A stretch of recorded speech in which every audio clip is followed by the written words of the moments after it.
vous et aujourd'hui, j'ai l'immense plaisir d'accueillir en studio Raphaël Goldwasser. Raphaël, guten Morgen. Guten Morgen. Alors, Raphaël joue en ce moment dans le cabaret de l'exil Zingaro, Conception Bartabas. On va parler de tout cela. Raphaël, c'est un spectacle très étonnant. C'est la nouvelle création du théâtre équestre Zingaro. Alors, ma première question, elle est simple. Qu'est-ce que fait un acteur du théâtre yiddish comme vous, au milieu des chevaux, au milieu du cirque Zingaro? Disons, je représente en quelque façon Bashevis Singer, qui a donné une conférence à Stockholm avant de recevoir le prix Nobel. Cette conférence, elle existe seulement en yiddish. Oui. Et elle est la base, disons, de ce que je fais sur scène. Cette conférence, c'est le cadre de tout le spectacle. Ça veut dire, s'il n'y avait pas cette conférence, on ne comprendrait pas qu'on parle de yiddish et de la culture yiddish. Donc vous êtes Bashevis, en fait. Et oui, de certaines manières, oui. J'ai beaucoup vu des choses de lui. Oui, à l'époque, j'avais regardé beaucoup de documentaires. Et je connais bien qui il est, comment il est, etc. Alors, vous parlez yiddish dans le spectacle ou vous parlez français? Aussi, c'est yiddish français, sinon le public, il est perdu. Bah bien sûr, c'est évident. Oui. Ouais. Donc, tout ce qui est dit en yiddish est évidemment traduit et adapté en français. Oui. Alors, qu'est-ce que c'est que cette histoire d'aller monter au sein du théâtre équestre Zingaro un spectacle en yiddish autour de Bashevis Singer? C'est pas exactement autour de Bashevis Singer. Mais oui. Disons que cette question, il faut la poser à Bartabas. Oui. Pourquoi il a eu envie de faire ça? De ce que moi, je connais un peu l'histoire de Bartabas. La première chose qu'il choisit, c'est une musique. Il cherchait la musique klezmer. Sûrement, quelqu'un lui a dit, voilà, ce groupe, il est génial, etc. Alors, le groupe, c'est le Petit Mishmash. Et ce qui est génial, c'est que c'est un travail en famille avec Marine Goldwasser, qui est à l'origine de la création du groupe. Marine, qui est à la clarinette, aux flûtes et à la direction musicale. Un groupe qu'on a souvent passé sur nos ondes, Marine est venue déjà dans nos studios. Alors, en fait, vous travaillez avec votre fille et ses musiciens. Oui, et c'est un grand plaisir. Oui, à Fargenign, comme on dit. À Groisse. Oui, donc vous travaillez ensemble et comment est-ce que l'idée est née en fait? C'est ça que j'essaye de comprendre. Comment est-ce que d'un coup on lui a parlé de klezmer et on a dit mishmash et du coup vous êtes tous arrivés ensemble? À un moment donné, après avoir choisi le Petit Mishmash, j'étais en Argentine, un peu coincé par le Covid. Pendant toute la pandémie. Je ne pouvais pas sortir d'Argentine. Et ma fille me dit, papa, on a été choisi par Bartabas pour jouer dans le nouveau spectacle. J'étais super content pour elle. Je dis, ça va vous amener beaucoup de travail, de reconnaissance, etc. Et à un moment donné, elle me dit, il cherche un comédien yiddish. Alors je rigolais comme je rigole maintenant. Et j'ai dit, mais je suis le seul. Et vraiment, c'est comme ça qu'on a fait connaissance avec Bartabas, petit à petit. Au début, il voulait faire un cabaret Chagall. La famille de Chagall n'était pas d'accord qu'il utilise le nom de Chagall, je ne sais pas plus. Ouais. Alors, j'avais cherché pour lui des poèmes de Chagall, aussi en traduction, parce que comme il ne comprend pas le yiddish, si je lui donnais un yiddish, il ne saurait pas quoi faire avec ça. Bien sûr. Oui. Alors, j'ai trouvé des traductions, etc. Mais après, la famille a dit non. Et il voulait faire quelque chose autour du yiddish. Et je lui ai envoyé plein de matériaux que j'avais à la maison où il y a écrit yiddish français. Finalement, je lui envoie une conférence en yiddish français que je faisais de temps en temps dans un récital de textes ou de poésie yiddish. Et qui est cette conférence sur la langue yiddish, très rigolote. De Zinger qu'on connaît, oui. Mais on connaît ceux qui comprennent le yiddish. Parce oui, que bien sinon... sûr. C'est pas traduit, c'est vrai. Non, c'est pas traduit. Oui, moi je connais, mais tout le monde ne connaît pas. Oui, alors il a dit ça me plaît. Et il a dit tout de suite, ça sera le cadre du spectacle. Incroyable. Il connaissait le yiddish, il savait ce que c'était? Je peux pas vous dire, mais je sais qu'il a lu énormément en pensant à ce qu'il doit faire. Alors moi, j'ai pas encore eu l'occasion d'aller voir le spectacle, mais ça va venir, bien sûr, mais je n'en ai entendu que du bien. Alors, je vais vous poser des questions, justement. Est-ce que vous avez un rôle aussi auprès des chevaux? Non, non. On vous voit pas à cheval ou quoi que ce soit. Non. D'accord. Non. Mais vous êtes dans le cadre du spectacle entouré par les chevaux. Oui, absolument. Il y a la conférence et à part la conférence, il y a les chevaux, il y a des images très très belles, très fortes à des moments. Mais je ne suis pas sur un cheval ou quelque chose comme ça. Oui. Alors, c'est joué pour l'instant au fort d'Aubervilliers, c'est ça? Oui. C'est donc autour de la culture yiddish et de la musique klezmer. Et puis ensuite, je crois que le spectacle va bouger un peu, c'est ça? Non. Il reste au fort d'Aubervilliers. Oui. On va jouer jusqu'à presque la fin mars. Oui. 2022 et ça sera toujours dans ce lieu. D'accord. Alors c'est extraordinaire parce qu'au début ça devait être jusqu'au 31 décembre et maintenant c'est jusqu'à fin mars. C'est parce que c'est plein, tous les soirs c'est plein et le public il est très enthousiaste. J'ai jamais vu un public comme ça. Ah oui, mais c'est extraordinaire. Oui. Vraiment enthousiaste parce que ce qu'ils font avec les chevaux c'est très beau.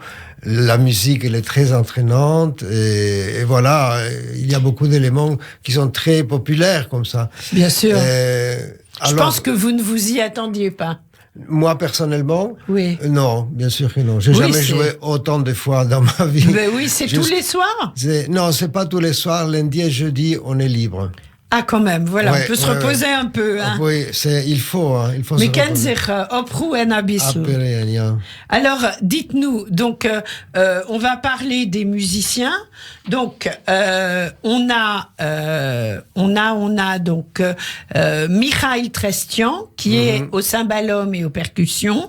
Adrian Jordan, accordéon, percussion. Adrian, que j'avais déjà reçu pour son spectacle pour les enfants autour des contes de Helm, il est déjà venu plusieurs fois. Marine, que j'ai présenté en premier, Marine Goldwasser, fondatrice du groupe Le Petit Mishmash. Et puis, ils sont rejoints par Ariane Cohen-Haddad, violon, alto, chant, et Laurent Clouet à la clarinette en alternance. Vous-même, comédien, Raphaël Goldwasser, et puis Marina Vialone, figurante. Alors, c'est un très, très beau plateau. Donc, on a le texte du monologue d'ouverture de Bashevis Singer. On a le chant et le mollet joué par Shalom Katz. C'est-à-dire? Sholem Katz, c'était un chazan très connu dans l'histoire.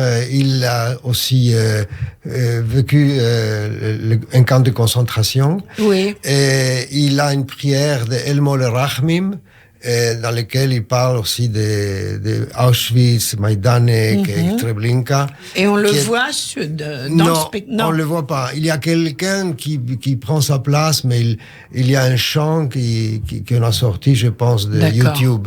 D'accord. Alors, également, Doris Engel pour sa collaboration à l'écriture, parce que Doris est cette écrivaine qui fait du yiddish en français et qui est de Strasbourg, mais qui parle yiddish couramment, qui est un des piliers, je crois, du yiddish à Strasbourg. Oui, et donc, absolument. Qui vous a beaucoup soutenu pour tout cela. Donc, tout ça est hyper enthousiasmant. Qu'est-ce qui vous plaît le plus dans ce que vous faites? Disons que un comédien, ce qui lui plaît, c'est qu'il fait rire ou il réveille des émotions dans le public. Et je pense que c'est ce qui arrive. Des fois plus, des fois moins, mais c'est ce qui arrive, oui. Bien sûr. Est-ce que vous pourriez, je sais pas, je vous le demande comme ça, mais si vous pouvez pas, vous reviendrez, parce on improvise un peu. Est-ce que vous pourriez nous dire quelques mots en yiddish de votre rôle? Peut-être le début du discours de Bashevis. Okay. Also, man fragt mich oft, warum schreibst du auf Jiddisch? Also, eine deutsche Sprache. Weil ich probieren, geben Sie dem einen Entfer. Mein Entfer wird sein ein jiddischlicher. Du siehst, ich will entfernen mit der Frage auf eine Frage. Die Frage ist, warum soll ich nicht schreiben auf Jiddisch? Soll ich besser schreiben auf Chinesisch oder auf Türkisch?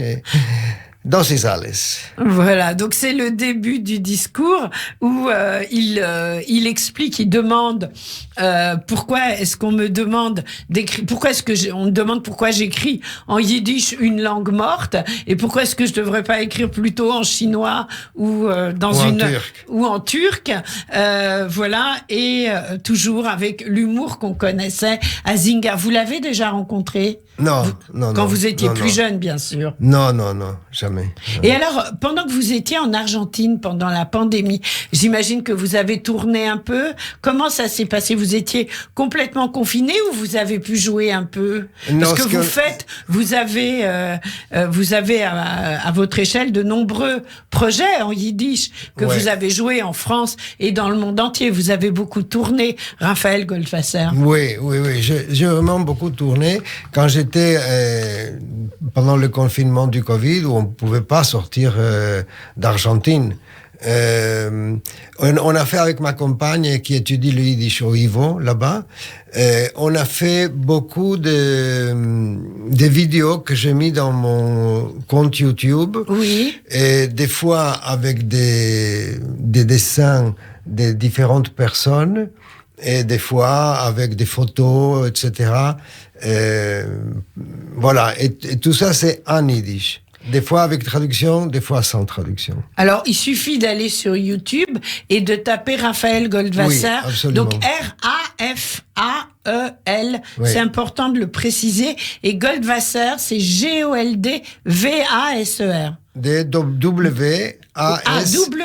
G-O-L-D-W-A-S-E-R. Voilà. Oui, c'est ça. Donc, on tape Raphaël Goldwasser sur YouTube et avec un immense plaisir, on tombe sur tout ce que vous avez enregistré. Ouais. Ce qui est super aussi pour continuer à entendre cette langue qui nous est si chère. Alors, vous avez monté le spectacle en combien de temps? Cabaret de l'exil. Mais disons que Bartabas, il commence le travail avec les chevaux environ 4-5 mois avant qu'on commence officiellement les répétitions. Ouais. Et après, avec moi, on a travaillé plus sur le côté recherche autour de Bashevis Singer et de ce qu'il a dit, etc. Et on a rajouté beaucoup de textes qui est traduit aujourd'hui en français. Mais moi, je retraduit en yiddish ce qu'il voulait mettre en français. Bien sûr. Et voilà. Et ça, c'était la plus grande partie de mon travail avec Bartabas, c'était ça. Voilà. La rencontre était positive. Oui, très sympa. Très, vous êtes rentré quand d'Argentine, en fait? En juin. En juin, d'accord. Et vous aviez, je crois, quand au début de la pandémie, vous étiez sur un autre projet yiddish à Paris, avec d'autres comédiens au Centre Medem, Arbetering, où ça en est, en fait? C'est en stand-by? Je pense pas qu'on va reprendre c'est dommage. Je leur ai demandé par mail, j'ai pas eu de réponse. Alors, ouais. D'accord. Alors, mais je me vois bien faire des choses comme j'ai fait en Argentine. Vous avez demandé au Centre Medem, c'est ça? Pas aux comédiens qui étaient avec vous? Non, les comédiens. Parce que c'était tous des gens qui parlaient bien yiddish. Ah, d'accord. Et ils n'ont pas souhaité continuer a priori? Mais ils m'ont pas répondu. D'accord. Ils n'ont pas répondu. Peut-être ils n'ont pas eu le mail, on ne sait pas, non? Vous savez non, pas. Non, le mail passe. Ils sont occupés. Ouais. Tant mieux si les spectacles reprennent, tant mieux. Alors, après Bartabas, en avril, vous avez déjà des projets ou alors vous allez quand même prendre un peu de repos si bien mérité? Je repars part en Argentine où il y a ma compagne. Oui. Voilà, là-bas, on a déjà un spectacle qu'on avait programmé avant la pandémie et qu'on devait déjà commencer faire une répétition générale. Et c'était... Votre compagne est comédienne aussi? Oui, et comédienne aussi.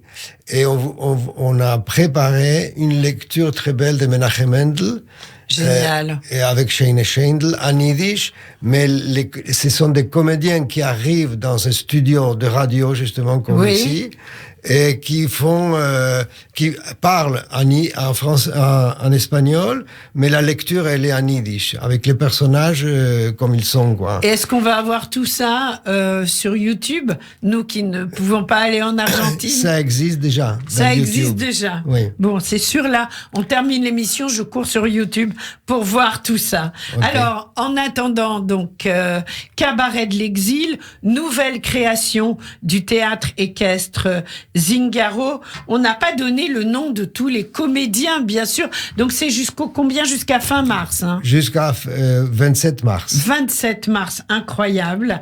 Et avec des costumes, les responsables des écuries, il y a les chevaux sur la piste aussi, et puis filmé, enfin c'est un spectacle absolument incroyable. Les chevaux sur le dossier de presse, il y a même leur nom. Je ne vais pas donner le nom des chevaux, mais c'est quand même très très très touchant. C'est une expérience que vous aimeriez renouveler? Travailler comme ça, dans un tel domaine? Ouais, non, je pense pas. Non? Non. Refaire la même chose, non, ça n'a aucun sens. C'est fatigant? Ouais, et le seul avec des chevaux qui travaillent ici en France, c'est Bartabas. Bah, bien sûr.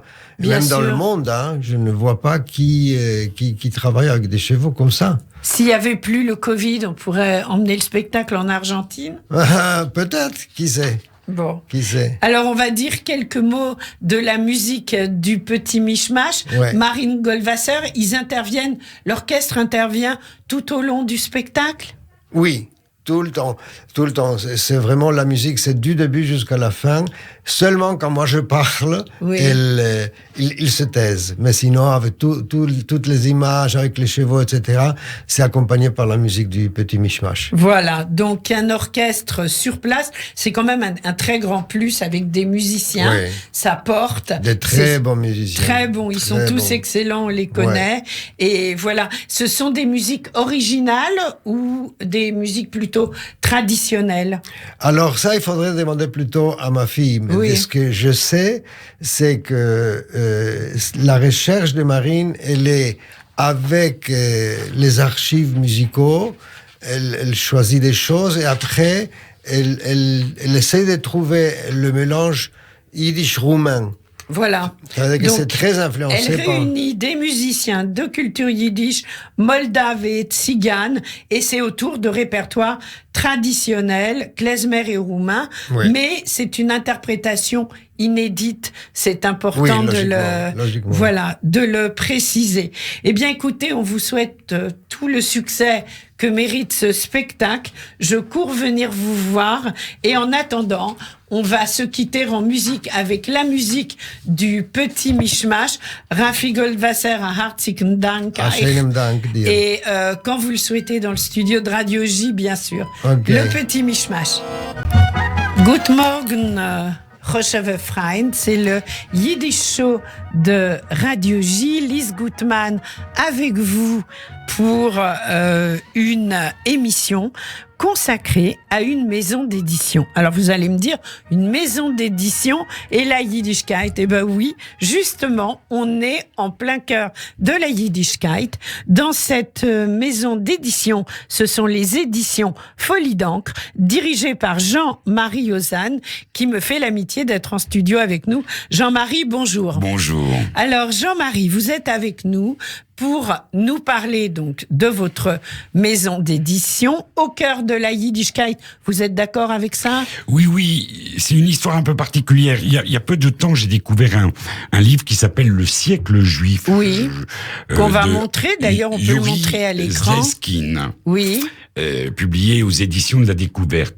Oui. Et ce livre, il raconte, je vais vraiment synthétiser, quelque chose de tout à fait simple sur le XXe siècle. Oui. Il y a eu deux grandes idéologies, une idéologie capitaliste, une idéologie communiste. Or, les deux ont demandé énormément de mobilité. Mobilité sociale, politique, culturelle, intellectuelle.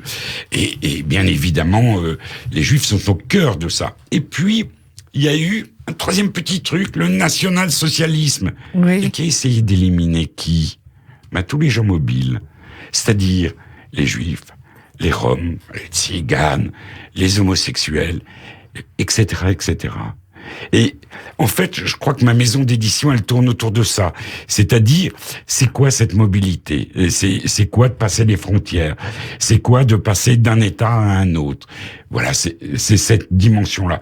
À une époque où le nationalisme revient en force. Malheureusement, oui. Malheureusement, c'est bien il me semble, d'aller dans ce sens-là. Voilà. C'est un peu ça. Il n'y a pas beaucoup de ce qu'on appelle nature writing dans les livres que je publie. Il n'y a pas de grande description de, je sais pas moi, des plaines ou des montagnes. Non, c'est pas ça. Mais par contre, comment les gens se déplacent, comment les gens vivent déjà et se déplacent. Oui. Voilà, c'est au cœur de votre problématique. Tout à fait. Alors, vous avez quand même un regard plus particulier sur tout ce qui est Amérique centrale, Amérique du Sud. Pourquoi ? C'est un peu par hasard. Et je pense que vous êtes le seul à le faire, d'ailleurs. Oui, dans cette direction-là, oui. C'est un peu le hasard. Il se trouve que je suis allé assez souvent au Brésil, d'ailleurs envoyé par l'État français pour aller parler de la loi Langue, de la loi sur le prix unique du livre. Donc, oui. Voilà, je défendais... C'était en quelle année, ça ? J'ai fait ça pendant 15-20 ans. D'accord. Et donc défendre l'exception culturelle française qui, ma foi, est pas très désagréable en soi. Et une fois... Vous pouvez nous en dire juste 2 mots de cette exception ? Tout le monde n'est pas au courant. C'est globalement le prix du livre est fixé par l'éditeur. Oui. Alors ça, c'est le premier point. Il y a plein d'autres choses dedans. Il y a un second point qui est l'obligation pour tout libraire de passer la commande à l'unité. Lise, vous venez dans une librairie, vous pouvez demander le livre que vous souhaitez, le libraire est tenu de le commander à l'unité, ce qui veut dire que le distributeur va le commander, va le livrer à l'unité. Vous imaginez, vous rentrez dans une épicerie, vous demandez une marque de petits pois, l'épicier ne pourra pas le commander à l'unité au distributeur. Non, évidemment. Dans le livre, on peut. Oui, ça complexifie tout, mais c'est une mesure profondément démocratique. Et puis, la rémunération du libraire, elle est faite bien évidemment sur un aspect, ce qu'on appelle quantitatif, la masse, comme dans tous les commerces, mais aussi sur du qualitatif, pour les services rendus à la diffusion du livre. Et on essaye de mesurer ça, et du coup, le libraire a un petit quelque chose supplémentaire pour ce qualitatif. Voilà, il y a plein d'autres éléments. Donc c'est très intéressant, et donc vous étiez dans les pays d'Amérique du Sud, au Brésil entre autres, pour présenter. Alors racontez-nous, qu'est-ce qui s'est passé quand vous y êtes allé ? Par exemple, je suis à la foire de Rio, je marche dans les allées, j'ai un peu de temps, et je vois une salle, mais une salle avec complètement vitrée, ça veut dire qu'on voyait à l'intérieur. Et dans cette salle, tout le monde excusez-moi l'expression, mais se marrait, se tordait de rire. J'ai l'habitude du Salon du Livre de Paris. Oui, on rigole pas autant. Donc j'étais un peu étonné, je rentre.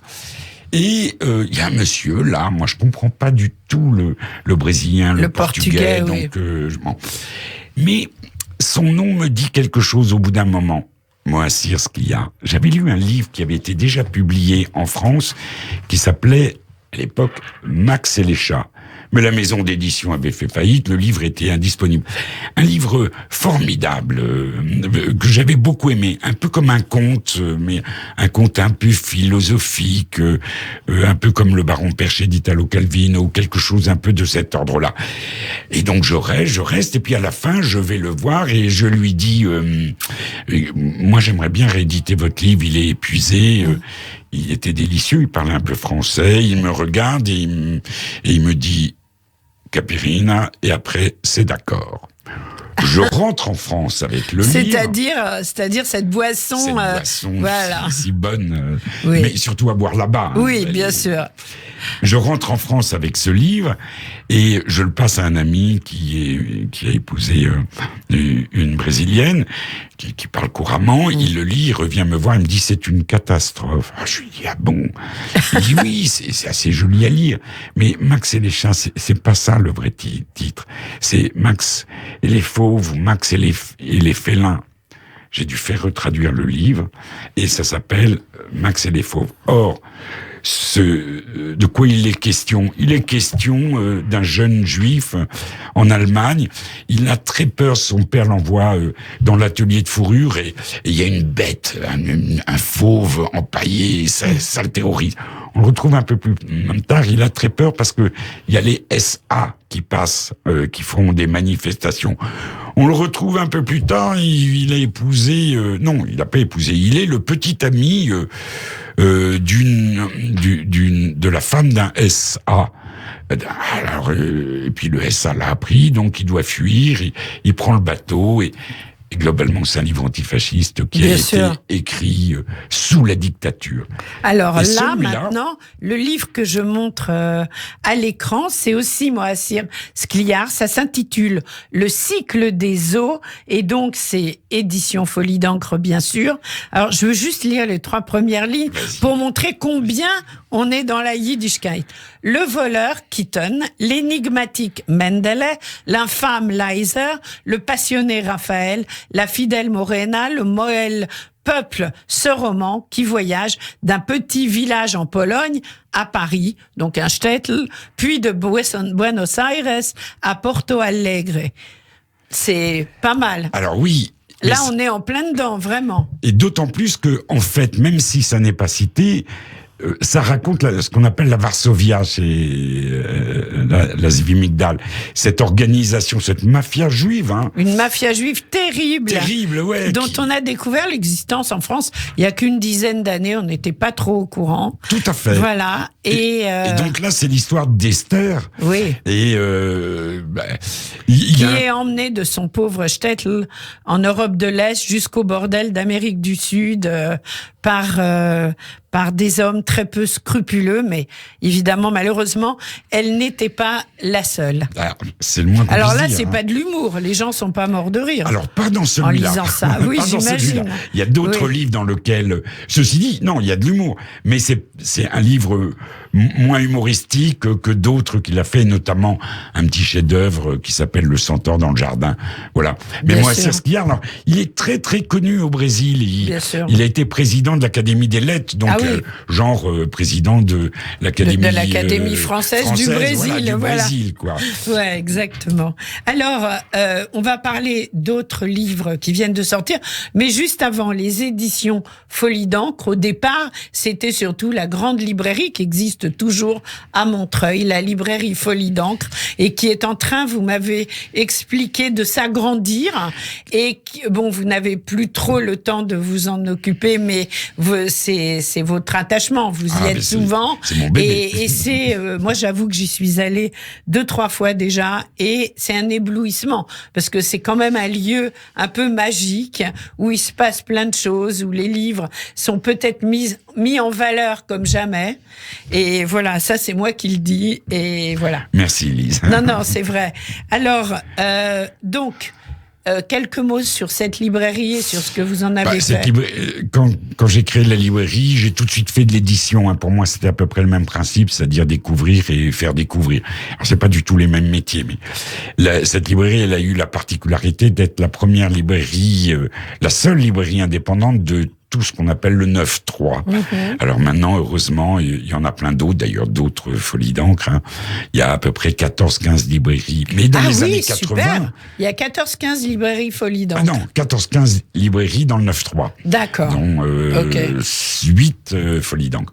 Mais c'est énorme quand même, c'est bien. Oui. Ça a fait des petits alors. Absolument. Oui. C'est des cousines, il n'y a pas d'intérêt capitalistique, mais il y a une vraie solidarité. Oui, et puis il y a certainement des valeurs communes quant à la mise en avant la mise en avant, et puis par exemple par rapport à la loi langue. Oui, bien sûr, bien entendu. Oui. Alors, on va parler maintenant d'un autre auteur qui s'appelle Kurt Lewient, Journal d'une femme adultère, et donc aux éditions, là c'est traduit de l'américain, donc c'est pas traduit du brésilien ou de l'espagnol. Racontez-nous, pourquoi ce livre? Qu'est-ce qui vous a plu? Alors, moi, j'avais lu il y a longtemps le journal d'une femme adultère, qui était un livre qui m'avait beaucoup marqué. Oui, j'ai dit ça, mais en fait, c'est Rêver, c'est aussi vivre. J'ai fait les deux. Les deux, voilà. Oui. Donc j'en ai réédité un, c'est le journal d'une femme adultère. Là aussi, il était complètement indisponible. L'éditeur Samuel Bruxelles, un formidable éditeur, Anatolia, mais il a fait faillite, donc j'ai repris ce titre-là. Mais j'ai contacté Kurt Lewient d'une manière assez étonnante. Il traduit le yiddish pour des journaux. Oui. Et donc j'ai écrit un journal, et c'est lui qui m'a répondu. Et voilà, c'est un Américain un peu à part, c'est-à-dire qu'il passe pas par plein d'intermédiaires, et en fait on s'est terriblement bien entendu, et c'est un véritable plaisir que de travailler avec lui. Donc voilà,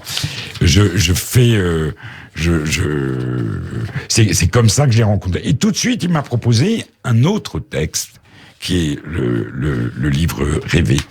Alors, dans le livre Rêver, on retrouve, c'est un livre très étonnant, parce qu'on retrouve... Alors ça vient de sortir, le livre. Oui, tout à fait. Mais comme le Moissir, on retrouve un des personnages du journal d'une femme adultère, un psychologue tout à fait bien installé. On est à New York, c'est vraiment juif new-yorkais typique. Et un psychologue qui s'appelle Charles Perlmutter. Oui, ça s'invente pas. Absolument. Là aussi, on est dans la Yiddishkeit new-yorkaise. Oui. Et il y a une femme qui arrive dans son cabinet, elle arrive et il se demande pourquoi elle est là, parce que finalement, elle a l'air d'aller très très bien, sauf que elle fait des rêves, mais incroyables. Et en fait, le livre, on peut dire qu'il est peuplé des rêves de cette patiente. Alors lui, il essaye, tant faire se peut, de faire des analyses de ses rêves. Alors c'est typique à l'américaine. Il y a beaucoup d'humour, l'air de rien. Et ces rêves, mais sont complètement fous. Et puis on attend qu'il se passe quelque chose à travers, parce que on se doute bien que les rêves ne suffisent pas à modeler cette relation. Et bien évidemment, les rêves ne font partie que une sorte d'apparence, des vêtements, on pourrait dire, de la nature de la relation. Un livre très étonnant. C'est quand même un cousin de Philippe Roth, Kurt Lewient. On est vraiment là-dedans. C'est aussi un cousin de Maurice Sendak. Maurice Sendak, c'est ce formidable illustrateur jeunesse. Mais oui, extraordinaire. Max et les Maxi-Monstres. Oui. Voilà, on est dans ce type d'ambiance. Oui. C'est un livre formidable. Donc, alors, à découvrir absolument, à s'offrir, à offrir. Donc, Rêver, c'est aussi vivre. Kurt, C-U-I-R-T, Lewient, L-E-V-I-A-N-T. C'est important pour les auditeurs qui veulent chercher, parce que Kurt, ça peut être avec un K aussi. Absolument. Voilà. Mais comme il est américain, je pense qu'il a mis un C. Et c'est donc aux éditions Folie d'encre. Alors, qu'est-ce qui fait que vous avez un coup de cœur pour un livre ou pas? Parce qu'en fait, à part certains auteurs, vous faites beaucoup de traductions. Oui, je fais beaucoup de traductions, mais c'est un peu lié à ce que je racontais tout à l'heure. C'est qui a traversé la frontière, quoi. Oui, voilà, c'est ça. C'est bien c'est bien de nous donner, nous, accès à cette littérature, parce qu'on n'est pas obligé de parler espagnol, portugais, etc. Mais par exemple... Alors là, on est dans Ghetto, Pierre Tartakovsky. Ghetto Park, et c'est Folie d'encre. Alors là, ça se passe dans une Pologne lestée d'un long refoulé. Un historien révèle un pogrom commis par des paysans. incroyable. Alors c'est une histoire quand même très particulière. Pierre qui alors lui est on ne peut plus français et voilà, il y a un artiste qui fait des installations, hein, comme on dit maintenant, et on lui commande une installation très particulière sur la mémoire, mais la mémoire au sens collectif, hein, du Bien terme. sûr. Et il va faire une installation, mais qui va choquer tout le monde. Des poulets dans des broches et on met le feu. Alors bien évidemment, c'est une installation, c'est un film, c'est. Bien sûr. Mais les défenseurs des animaux veulent arrêter, veulent tout de suite.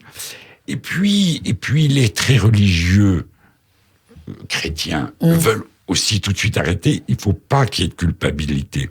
Et du coup, il est mis à part. On ne parle, il n'arrive plus à trouver de boulot. L'expo est tout de suite arrêtée. C'est terrible pour lui. Et il y a un homme qui vient le voir, un peu chic, un peu bien sur lui, si je puis m'exprimer comme ça, qui vient le voir et qui lui dit, nous, on a une idée, on aimerait que vous travailliez avec nous, on aimerait faire un ghetto en Pologne. Mais un ghetto comme on fait un Disneyland. Ah là là. Et c'est ça, là, qui est raconté. Et il y a une toute petite maison d'édition polonaise qui a le courage de le publier en Pologne en 2022. Il va sortir en Pologne.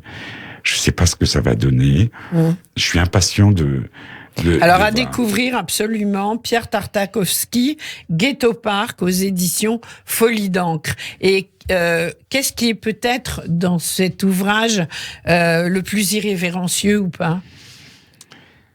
Parce qu'il y a de ça. Alors oui, bien évidemment, c'est cette société du spectacle et dans lequel tout semble permis, quoi. Bien sûr. Et il y a quelque chose de complètement effrayant. Puis en même temps, c'est une vraie aventure, hein, quand on le lit. Donc, mais ça fait beaucoup réfléchir. C'est un livre qui fait beaucoup réfléchir. Un de plus à découvrir. Et puis, très vite, 1 minute, même pas, parce qu'il va être mon invité, voilà. Alain Gluckstein, conférence sur l'humour juif, suivi de 35 notes inédites. Alain Gluckstein, qui a beaucoup publié chez vous et qui a soutenu des ouvrages. C'est vous, par exemple, c'est Folie d'encre qui avait réédité